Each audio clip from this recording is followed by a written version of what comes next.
Il ne peut pas y avoir de juste qui demeure éternellement sur la terre sans entrer dans la Nouvelle Jérusalem. La raison est simple, l'arbre de vie se trouve au milieu de la Nouvelle Jérusalem. Pour manger de son fruit et recevoir la vie éternelle, il faut donc y entrer. La Bible est très claire sur ce point.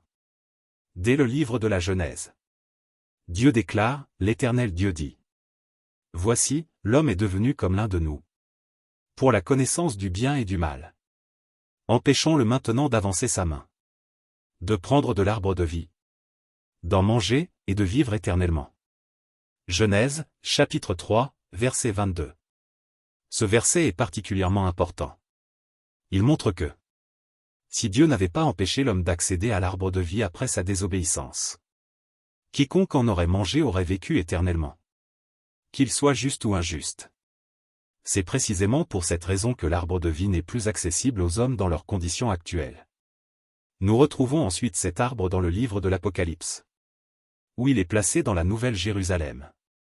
Un lieu auquel les hommes ne peuvent accéder que selon les conditions établies par Dieu. La Bible déclare, au milieu de la place de la ville et sur les deux bords du fleuve.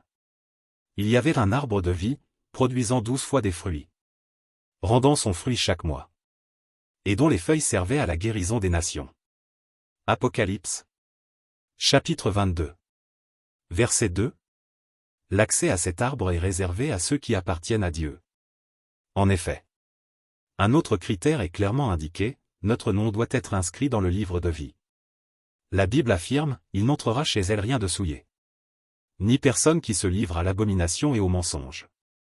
Il n'entrera que ceux qui sont écrits dans le livre de vie de l'agneau. Apocalypse, chapitre 21, verset 27. Ce passage montre qu'il existe un véritable contrôle d'entrée dans la Nouvelle Jérusalem. Les méchants ne peuvent pas y entrer. Il n'y a donc que deux possibilités. Soit entrer dans la ville sainte, soit en être exclu. Il n'existe aucune position intermédiaire. C'est pourquoi l'idée selon laquelle une grande foule de justes demeurerait éternellement sur la terre tout en restant en dehors de la Nouvelle Jérusalem ne trouve aucun fondement dans les Écritures. Les justes héritent de la vie éternelle en ayant accès à la ville sainte. Où se trouve l'arbre de vie? Aucun passage biblique n'enseigne que des justes vivront éternellement en dehors de la Nouvelle Jérusalem. Pour comprendre cette vérité, il suffit d'examiner l'ensemble des textes bibliques dans leur contexte. La Bible s'explique par la Bible. Il n'est pas nécessaire de construire des raisonnements compliqués lorsque les Écritures parlent clairement.